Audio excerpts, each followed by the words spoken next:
Assalamualaikum warahmatullahi wabarakatuh. Perkenalkan, saya Rasid Reza Maulana dari mahasiswa WAD angkatan 2019 Ilmu Komunikasi, ingin mewawancarai salah satu praktisi di bidang keprotokoleran. Mari ikuti langkah saya.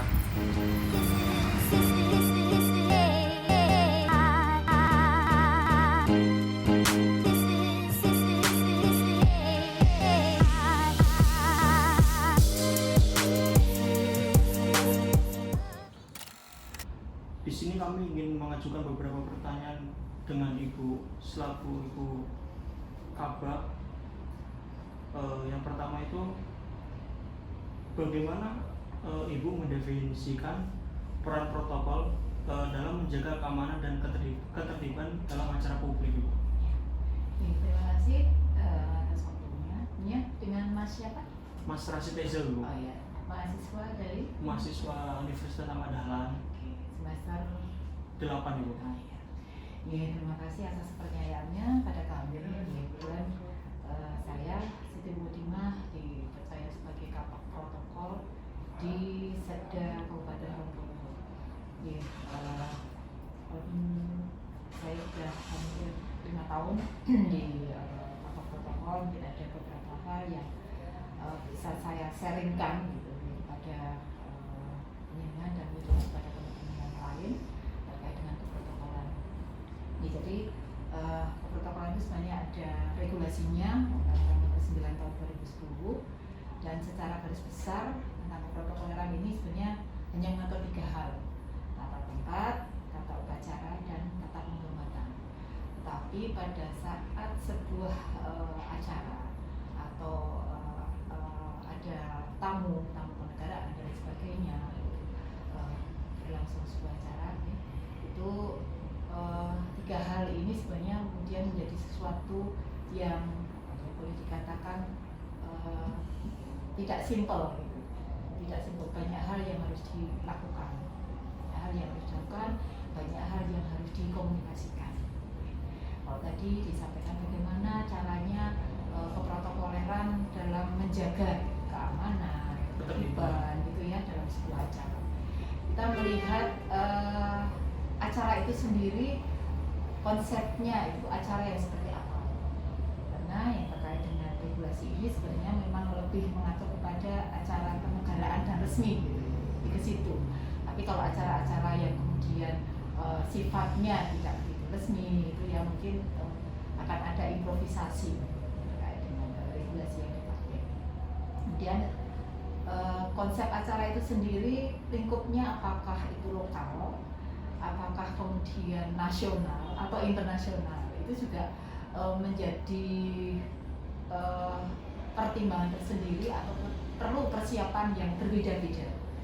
Misalkan acaranya adalah acara yang sifatnya nasional, dihadiri oleh pejabat dari tingkat pusat, dari kementerian, atau bahkan oleh presiden. Nah, mereka di tingkatan pusat itu mereka juga punya tata keprotokoleran tersendiri, punya perangkat protokol tersendiri.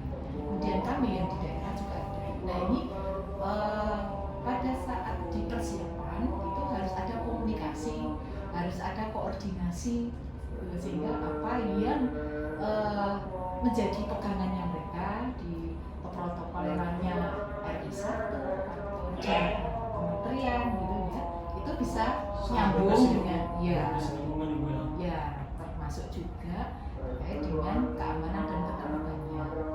Siapa saja yang boleh mendekat atau di radius berapa yang diperbolehkan pada saat misalnya RI 1 tentu akan berbeda pada saat yang hadir itu hanya tingkatan gubernur misalnya atau tingkatan bupati. Jadi memang tata aturan itu ada, tetapi pada saat diimplementasikan itu memang menjadi berbeda-beda tergantung situasi dan kebutuhan. Tapi secara umum memang sudah ada regulasinya. Menurut undang-undang, Ibu ya? Iya. Baik, Ibu, terima kasih atas jawabannya. Lalu yang ingin saya tanyakan selanjutnya adalah apa saja langkah-langkah persiapan yang Ibu ambil sebelum melakukan acara publik dimulai untuk memastikan segala sesuatunya itu akan berjalan dengan lancar? Ya, banyak hal sebenarnya dalam mempersiapkan sebuah acara ini. Jadi keprotokoleran itu tidak hanya sebuah acara itu tidak akan berhasil dengan lancar hanya karena keprotokolerannya saja, tapi banyak pihak yang harus ikut serta, harus berbagi tugas, berbagi peran di situ supaya kegiatan itu ataupun acara itu berjalan dengan lancar.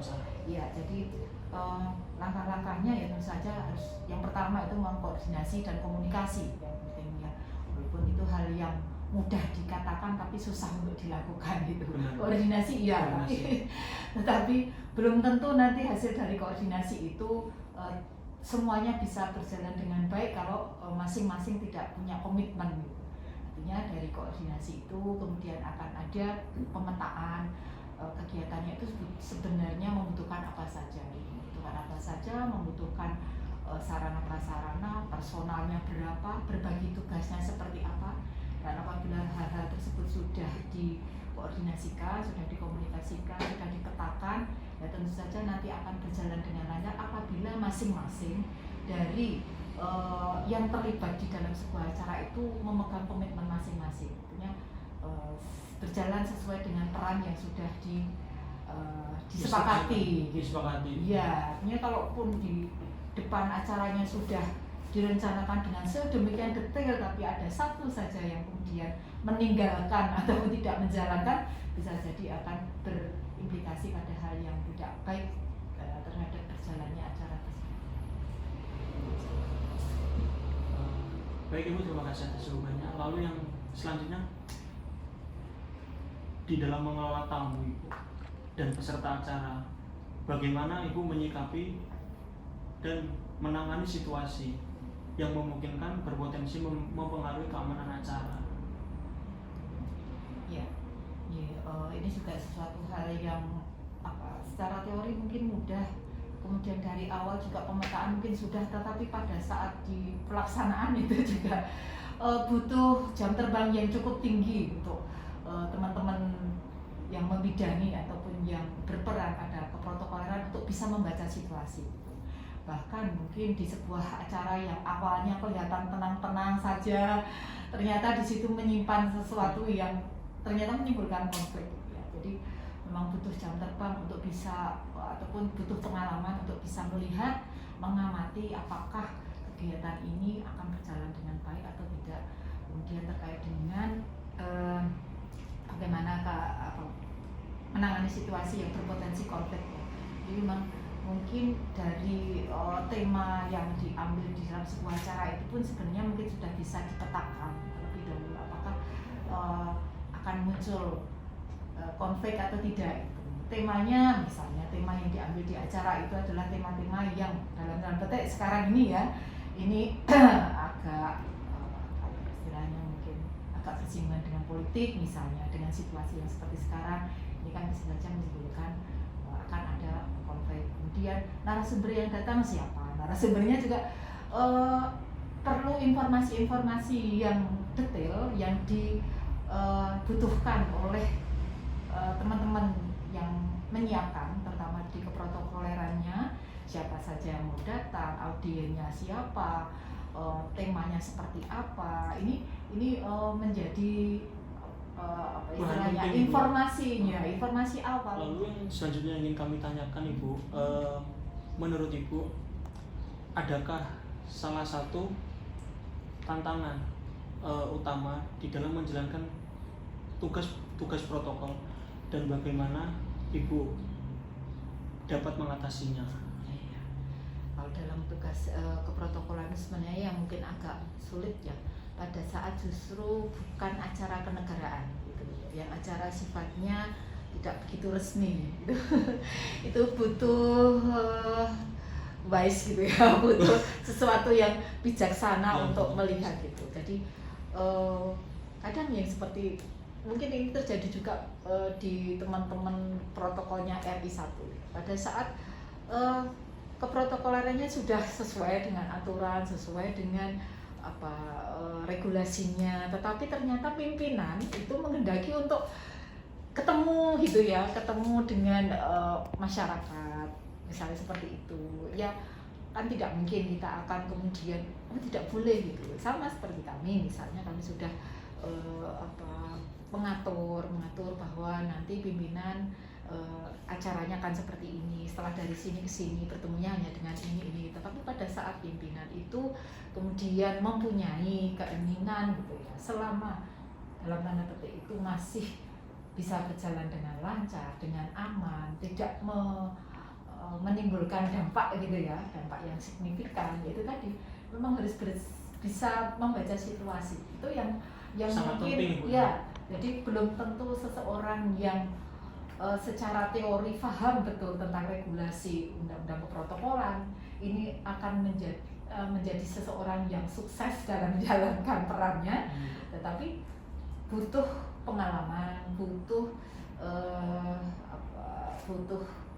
jam terbang, butuh komitmen juga, Bu. Iya, kerja keras. seperti itu, bagaimana mensikapi, melihat gitu, sehingga ya hal-hal seperti itu yang menurut saya mungkin tidak bisa diperoleh dari pendidikan formal ataupun dari diklat atau dari apa ya. Tapi kita memang harus ikut serta gitu ya di dalam. Iya, harus melihat, mengamati. Itu hal yang sangat penting untuk memperoleh keberhasilan gitu di dalam menjalankan protokol. Baik Ibu, mungkin ini pertanyaan terakhir Ibu yang akan kami tanyakan kepada Ibu. Di dalam protokol itu adakah nggak sih Ibu tekad seorang staf protokol yang harus dipegang untuk menjalani sebuah pekerjaannya gitu Ibu? Mungkin salah satunya itu apa saja Ibu? Oh iya, ya jadi memang terutama untuk teman-teman yang sebagai praktisi lah boleh seperti itu ya, yang memang menjadi garda terdepan. Itu selain yang tadi saya katakan bahwa dia harus mempunyai pemahaman regulasi, dia harus punya jam terbang. Itu kadang juga rasa menjiwai apa ya, kalau bahasanya itu mungkin panggilan gitu ya. Panggilan jiwa itu tidak bisa berbohong gitu ya. Panggilan jiwa itu tidak bisa berbohong. Bahkan pada saat sebenarnya dia tidak diberi ketugasan itu, tetapi kemudian dia melihat bahwa itu loh harusnya seperti ini dan itu harus gitu. Dan orang yang sebenarnya diberikan tugas itu kemudian dia lupa dan sebagainya, karena sudah ada panggilan jiwa, sudah ya mendarah daging mungkin ya dia akan bisa mengambil peran yang mestinya mungkin harusnya menjadi ketugasan orang, sehingga bisa saling melengkapi. Nah ini yang tadi saya sampaikan bahwa seorang praktisi di keprotokolan itu memang ya itu tadi akan terlihat seseorang berbakat atau tidak istilahnya itu juga karena ada hal yang mungkin tidak bisa dinilai ya dari personalnya. Itu yang kemudian dua orang yang berangkat dari star yang sama gitu, tapi ternyata kemudian hasilnya menjadi berbeda gitu. Memang kalau panggilan dari hati itu sangat bisa dikatakan itu bagus Ibu. Iya, itu tidak bisa istilahnya tidak bisa diciptakan dan tidak bisa dihilangkan. Ya, nilai tersendiri lah dari seseorang. Baik Ibu, terima kasih Ibu atas waktunya di dalam menjawab pertanyaan kami. Terima kasih telah memberikan wawasan yang sangat berharga ini Bu. Kami sangat senang dan tentu sangat akan bermanfaat bagi kami ke depannya Ibu. Ya, sama-sama Mas, mudah-mudahan apa yang kami sampaikan walaupun sedikit terkait dengan pengalaman kami ya, karena bisa memberikan informasi, bisa memberikan pengalaman kepada adik-adik semua di Universitas Ahmad Dahlan ya. Dan seperti itu, yang jelas tetap semangat. Selagi punya kesempatan untuk menggali ilmu, carilah ilmu yang sebanyak-banyaknya dan semoga ilmu itu menjadi bermanfaat. Baik, Ibu, terima kasih, Bu. Ya, begitulah teman-teman hasil perbincangan kami dengan praktisi protokoler di pemerintah Kabupaten Kulon Progo. Semoga apa yang telah disampaikan oleh praktisi dapat bermanfaat untuk teman-teman semuanya.